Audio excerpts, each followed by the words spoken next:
Good evening student. आप तमाम लोगों को जो स्टूडेंट जो MU 9th एंट्रेंस टेस्ट की तैयारी कर रहे हैं, तो उनके जो एंट्रेंस टेस्ट होता है उसमें एक अहम पोर्शन होता है, जो एक क्वेश्चन 10 नंबर का जो सवाल होता है वो होता है उर्दू का। ये बहुत अहम क्वेश्चन होता है क्योंकि अक्सर स्टूडेंट इस उर्दू के पोर्शन को स्कोर नहीं कर पाते हैं या अच्छे से हल नहीं कर पाते, जिनकी वजह से उनका नाम शॉर्ट लिस्ट में नहीं आ पाता है।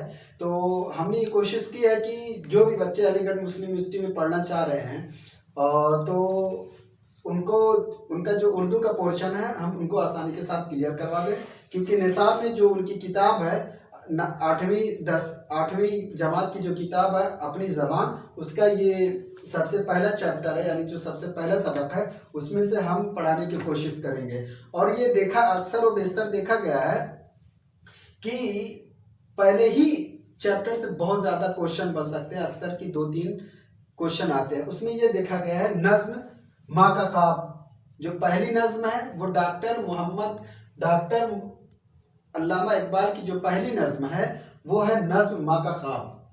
अब नज्म माँ का ख्वाब क्या है, जैसे पूछ दिया माँ का ख्वाब क्या है, कौन से सिंफ है, नज्म, मरसिया, कहानी, किस्सा दे दिया जाएगा तो हम सबसे पहला ऑप्शन मार देंगे नज्म।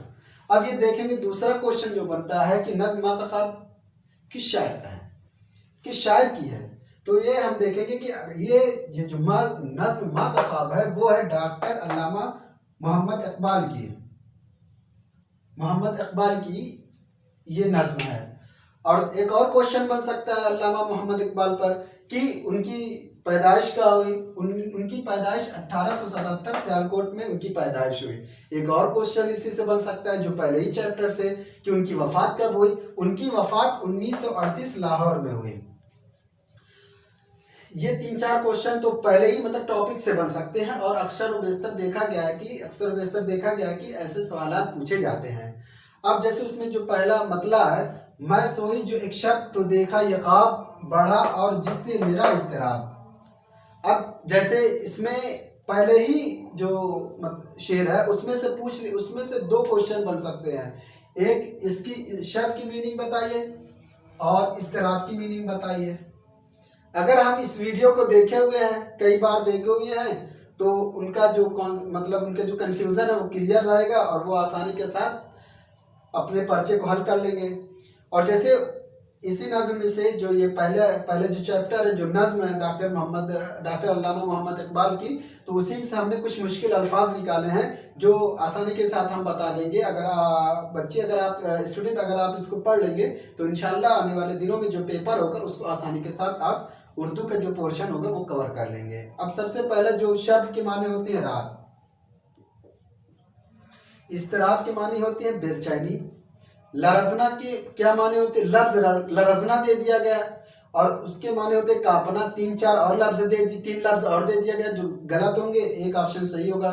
तो हम देखेंगे कांपना का जो उसमें कांपने का मतलब इसकी मीनिंग है कांपना, तो हम वो ऑप्शन सही मार देंगे। राह के माने होता है रास्ता, स्याही माने होता है अंधेरा, दहशत की मीनिंग होते है खौफ माना, महाल के माने मुश्किल, हौसला के माने होता है हिम्मत, जमरुद एक सब्ज रंग का या हरे रंग का एक पत्थर होता है, बहुत कीमती पत्थर होता है। जमरुद से मुराद यहाँ पे ये चीज़ मुराद ली गई है कि जब इस नज्म की जो बच्चे कतार में लगे हुए होते हैं वो हरे कलर का लिबास पहने होते हैं। पेशा के माने होते हैं बेटा और जमात के माने गुरु। इस नज्म में ये दिखाया गया है कि माँ अपने बच्चे को एक ऐसी जमात में पाती है जो कतार में बच्चे खड़े हुए हैं और बच्चा सारे बच्चों में इनका बेटा जो माँ का बेटा होता है वो धीरे धीरे चल रहा होता है, सबसे पीछे होता है और उसके हाथ में एक दिया होता है, वो दिया बुझा हुआ होता है। यही इस नज्म में सबसे बड़ा कॉन्सेप्ट है, वो क्लियर होने जो कन्फ्यूजन वो क्लियर होने चाहिए कि नज्म माँ का ख्वाब में क्या बयान किया गया। एक माँ की हालत को बयान किया गया है जो अपने बच्चे को देखती है। बच्चा एक कतार में खड़ा हुआ होता है जो सबसे पीछे धीरे धीरे चल रहा होता है, उसके हाथ में दिया होता है और दिया बुझा हुआ होता है। अब इसके बाद जो क्वेश्चन बन सकता है पहले ही चैप्टर से कि कुछ लफ्ज दे दिए गए हैं और उसके पूछ लिए गए कि उसकी जिद क्या है। जैसे एक लफ्ज दे दिया गया वफा, तो उसकी जिद होगी बेवफा। और ये अक्सर देखा गया है कि ये क्वेश्चन आते ही आते हैं। जब आप बैक पेपर क्वेश्चन को क्लियर करेंगे या जब हम करवाएंगे तो देखेंगे कि ये सारे क्वेश्चन ये सवाल तो आते हैं। और उर्दू के जो सवाल जो क्वेश्चन होता है जो 10 नंबर का होता है वो बहुत अहम होता है, और जो बच्चे इसको स्कोर कर पाते हैं उनका नाम शॉर्टलिस्ट में डेफिनेटली आता है।